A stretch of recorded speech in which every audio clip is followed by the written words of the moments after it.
Future continuous tense ini hampir sama dengan bentuk simple future tense ya, untuk mengungkapkan kejadian yang akan terjadi di masa depan atau yang akan sedang terjadi di waktu tertentu di masa depan, mungkin besok atau mungkin next year, next week, begitu ya. Jadi sebenarnya kegunaannya untuk apa ya bentuk future continuous tense ini? Bentuk future continuous tense, ini kuncinya ya, digunakan untuk mengatakan atau saat kita berbicara tentang tindakan atau kejadian yang akan sedang terjadi pada waktu tertentu di masa mendatang atau yang akan sedang berlangsung. Nah, mungkin masih bingung ya, kalau kita sudah melihat kalimatnya kita akan lebih paham. Kalau lihat dari timelinenya, jadi posisinya itu ada di future ya, setelah now. Masa lalu, sekarang, masa depan. Bentuk struktur kalimatnya seperti apa? Struktur kalimatnya hampir sama dengan bentuk continuous tense yang lainnya. Kalau future itu masih ciri khasnya selalu bentuk will be. Jadi subject, kemudian dikasih kata bantu, kata kerja bantu will be, kemudian verb in. Contohnya, I will be writing. Aku akan sedang menulis. Nanti dikasih keterangan waktunya. Jadi misalkan, besok pagi jam 10, aku akan sedang belajar. Gitu.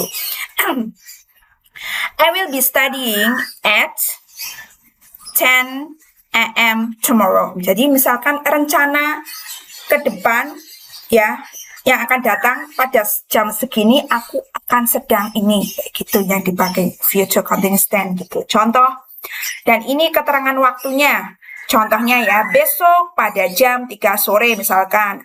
Besok pada jam 3 sore aku akan sedang belanja di Matahari misalkan. Nah, itu pakainya future continuous tense. In a month's time, while I'm on vacation, ini biasa beberapa contoh keterangan waktu ya yang bisa dipakai. Nah, struktur kalimatnya untuk kalimat positif ya. Ada subjek, semua subjek ya memakai will be, mau he, mau they, mau nama orang satu atau dua, pakainya tetap will be, kemudian verb ing. Contohnya, I will be studying tomorrow. Aku akan sedang belajar besok gitu. She will be working late. Dia akan sedang bekerja sampai telat gitu kan. They will be playing soccer. Mereka akan sedang bermain soccer. Dan seterusnya gitu ya. Bentuk negatifnya sama, hampir sama dengan bentuk future, simple future tense ya. Setelah subject, kemudian will not, kemudian be. Will not itu biasa disingkat juga dengan won't ya. Jadi kalau kalian sering mendengar want, I want itu artinya will not. Won't ya bacanya ya. I will not be studying tomorrow. Aku tidak akan sedang belajar besok.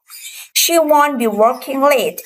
Dia tidak akan sedang bekerja sampai telat gitu ya.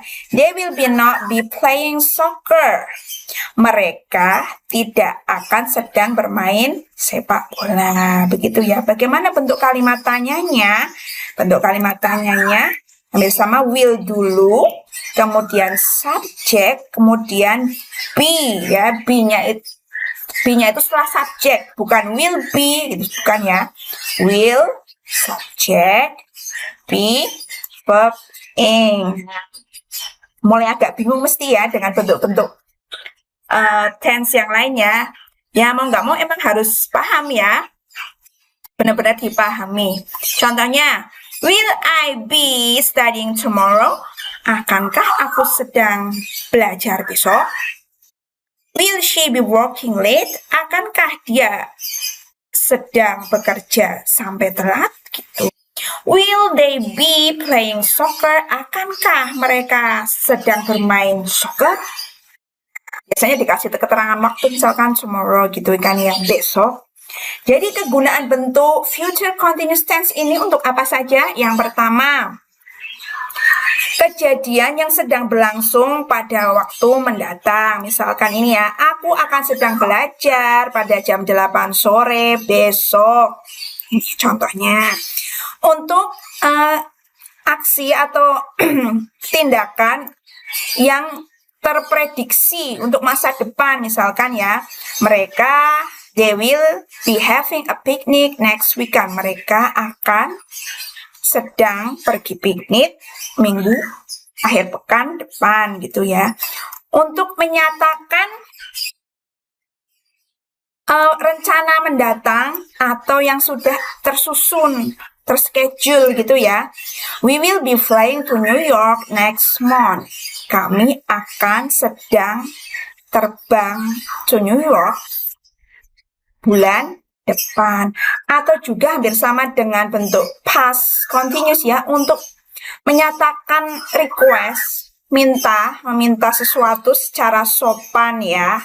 Contohnya, will you be attending the conference on Friday? Akankah kamu datang ke konferensi pada hari Jumat gitu ya. Request itu meminta sesuatu secara sopan. Maukah kamu datang ke konferensi pada hari Jumat? Belum terjadi ya. Nah, itu memakainya bentuk future continuous tense bisa gitu ya. Itu beberapa kegunaan future continuous tense. Semoga tidak bingung ya. Ciri khasnya selalu will be kemudian verb ing. Nah, itu saja. Semoga kalian paham. Ikuti terus video menariknya. Bye-bye.